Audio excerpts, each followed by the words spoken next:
ہیں آپ، پاکستان کی شان ہے آپ، عمران خان ہے آپ.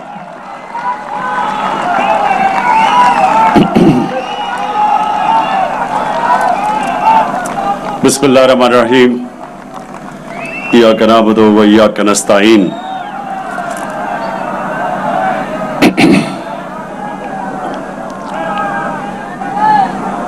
جناب امین اسلم صاحب، سب سے پہلے تو مجھے یہاں آ کے خوشی اس لیے ہوئی کہ نہ تو آپ نے ہمارے 10 ارب یعنی 10 بلین ٹری سونامی کے لیے آپ نے یہ پورا ایریا جس میں 10 لاکھ آپ نے درخت لگانے ہیں اور اس کی شروعات کی، لیکن دوسری چیز مجھے یہ بھی خوشی ہوئی کہ نوجوانوں کے لیے آپ نے سپورٹس کی گراؤنڈ یا کرکٹ کی گراؤنڈز 10 بنانے کا فیصلہ کیا.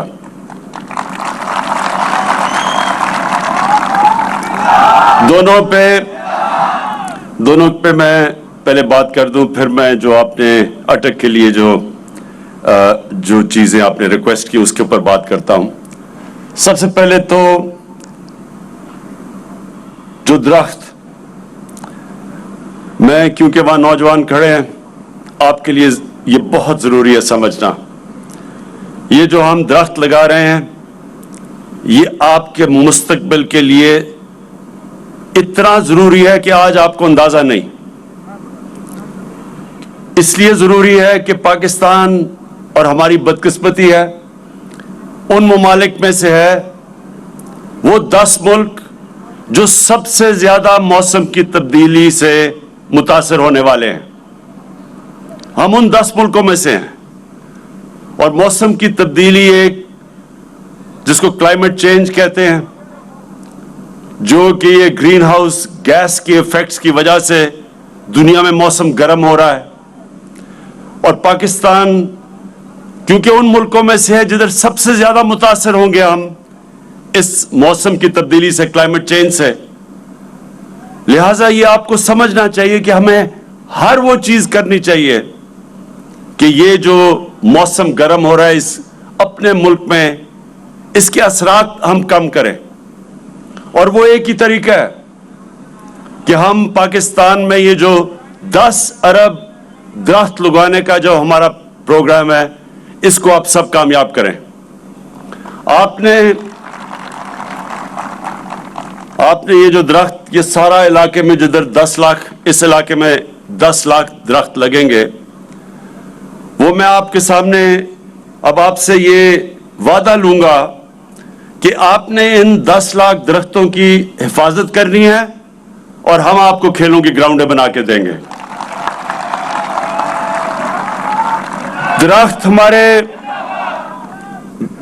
ہمارے مستقبل کے لیے ضروری ہیں، اور کھیلوں کی گراؤنڈیں ہمارے نوجوانوں کی صحت کے لیے ضروری ہے. بدقسمتی سے نہ ہم نے اس ملک میں درخت لگائے. 70 سال ہم نے جو انگریز بھی چھوڑ کے گیا تھا جس طرح کے جنگلات، وہ بھی ہم نے ختم کر دیے. بڑے بڑے جنگلات تھے یہ چھانگا مانگا کے، چیچا وطنی کے، کندیاں کے، میں بچپن میں ان جنگلوں میں خود دیکھے ہوئے ہیں. یا سارے پاکستان کے جو پنجاب کے بڑے بڑے جنگلات ہیں، میں خود گیا ہوا ہوں ان میں. اور آج تباہی، ان جنگلوں کی تباہی ہو چکی ہے. زمینیں دے دی ہیں کسی کو، کئیوں پہ قبضے ہو گئے، بڑے بڑے درخت کاٹ دیے ہیں. تو اس کے اثرات پڑتے ہیں جو لاہور میں اب آپ دیکھ رہے ہیں. لاہور کے اندر پچھلے 20 سالوں میں 70% درخت کاٹ دیے ہیں. اس کا نتیجہ یہ ہے کہ جو پولوشن اب لاہور میں ہے، جو آلودگی ہے، وہ بوڑھوں کے بھی اور بچوں کی صحت کے لیے نہایت ہی خطرناک ہے. اور یہ خطرہ بڑھتا جائے گا جب تک کہ ہم اب بحیثیت قوم یہ فیصلہ نہ کریں کہ ہم نے اپنی تقدیر بدلنی ہے، ہم نے ریورس کرنا ہے کلائمیٹ چینج، اور ہم نے درخت لگانے ہیں. تو یہ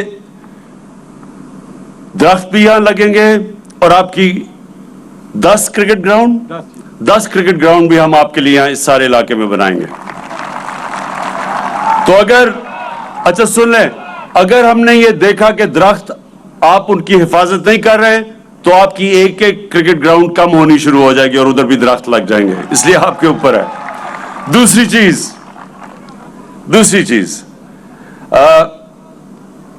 امین اسلم نے بات کی کہ یہاں اٹک میں یونیورسل ہیلتھ کوریج، مطلب یہ کہ جتنے بھی یہاں خاندان ہیں سب کے پاس ہیلتھ انشورنس ہو. تو یہ میں آج آپ سب کو کہہ رہا ہوں کہ پختونخوا میں تو اب ہر شہری کورڈ ہے. یعنی یونیورسل ہیلتھ کوریج کا مطلب سب کے پاس ہیلتھ انشورنس ہے. سارے پختونخوا میں انہوں نے مکمل کر لیا ہے کہ ہر پختونخوا کے شہری ایک خاندان کے پاس ایک ہیلتھ انشورنس ہوگی. کسی بھی ہسپتال میں وہ جا کے 10 لاکھ روپے تک اپنا علاج کروا سکے گا. یہ پاکستان میں پہلی چیز جو مجھے فخر ہے کہ وہ پہلا صوبہ ہے جس نے وہ کام کیا ہے.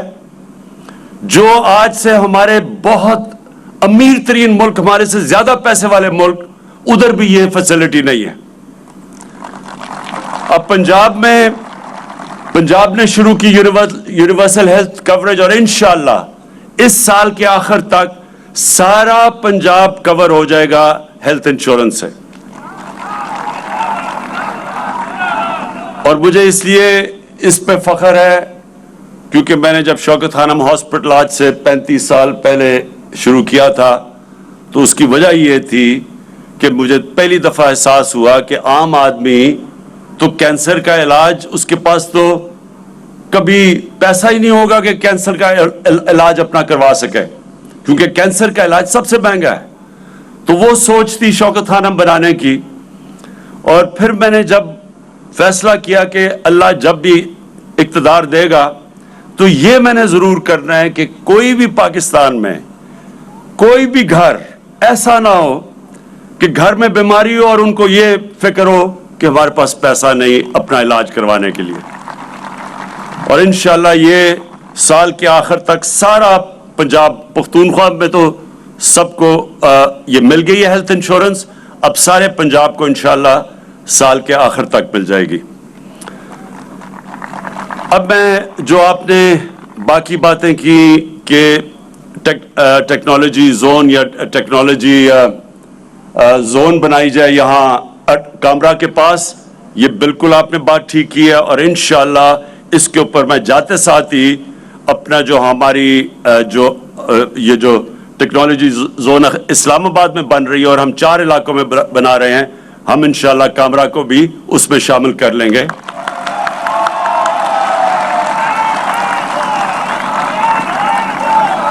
کیونکہ جو آنے والا زمانہ ہے وہ تو بالکل ہی اب ٹیکنالوجی کا زمانہ آ گیا. اور پاکستان نے پہلا جو ٹیکنالوجی کا ویو تھا وہ تو ہم نے مس کر دیا. لیکن اب ہماری پوری کوشش ہے کہ آئی ٹی کا ہم پورا فائدہ اٹھائیں اور یہ جو نئی ٹیکنالوجیز آ رہی ہیں اس میں پوری طرح پاکستان اب شرکت کرے، کیونکہ ہمارے پاس ایک نوجوان آبادی ہے اور سب سے آسان نوکریاں دینا آج کل ٹیکنالوجی کے اندر ہے. تو انشاءاللہ یہ جو آپ نے کہا اس کے اندر امین، میں یہ جاتے ساتھ ہی اس کے اوپر ہم انیشیٹ کریں گے، کیونکہ وہ بڑی اچھی جگہ آپ نے کہا کہ پہلی یونیورسٹی بن رہی ہے ایویشن کی، اسی کے ساتھ پھر ہم ایک ٹیکنالوجی زون بھی بنا دیں گے.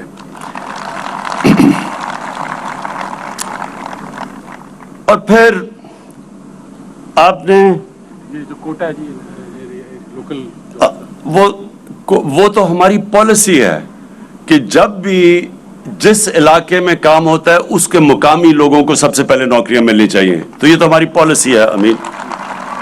اور آپ نے گیس کی بات کی تھی، گیس کا وہ بھی بالکل ٹھیک کہا کہ جدھر سے جس بھی علاقے سے گیس نکلتی ہے تیل تو سب سے پہلے رائٹ اس علاقے کا ہوتا ہے. آخر میں دیکھیں، آخر میں یہ جو امین اسلم نے بات کی یہ بڑا ضروری ہے آپ سب کے لیے سمجھنا کہ اس ملک سے ہو کیا رہا ہے.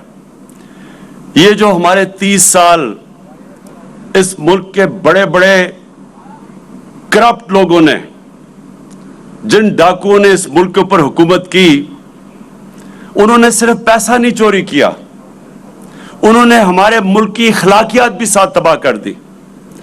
انہوں نے اس طرح کہا, ایک ملک میں فضا بنا دی کہ کوئی کرپشن کوئی بری چیز نہیں ہے, کہ انہوں نے میڈیا کے اوپر بھی ایسی, جب میڈیا پہ بھی بیٹھتے تھے, اور کئی میڈیا والے نے بھی اس ملک میں جو ہمیں سب سے زیادہ نقصان پہنچایا ہے, پیسے کی چوری سے زیادہ بڑا نقصان پہنچایا ہے, وہ یہ کہ ہمیں ایسے پاکستان میں ایک فضا بنا دیا ہے کہ جناب کرپشن تو ہوتی ہے, کوئی بری چیز نہیں ہے.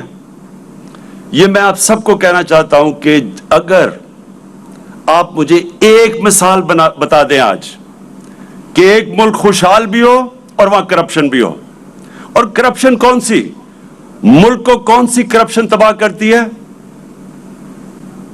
پٹواریوں کی اور تھانے داروں کی, نہیں میں سن رہے ہیں, پٹواریوں کی, تھانے داروں کی, سرکاری نوکروں کی, تنگ کرتی ہیں لوگوں کو, لوگ تنگ ہوتے ہیں رشوت کے, لیکن ملک تباہ نہیں کرتی. ملک تباہ کرتا ہے, ایک ملک تباہ تب ہوتا ہے جب اس کا وزیر اعظم اور اس کے وزیر کرپشن کرنی شروع کر دے, تب ملک تباہ ہوتا ہے. اور یہ کیوں, اب یہ ذرا سن لیں, کیونکہ میرا کام ہے آپ کی تربیت بھی کرنا, آپ کو سمجھ آنی چاہیے کہ یہ ہو کیا رہا ہے. میں جب پرائم منسٹر ہوتے ہوئے جب میں پیسہ چوری کرتا ہوں تو میری مجبوری ہوتی ہے کہ میں وہ پیسہ ملک سے باہر لے کے جاؤں.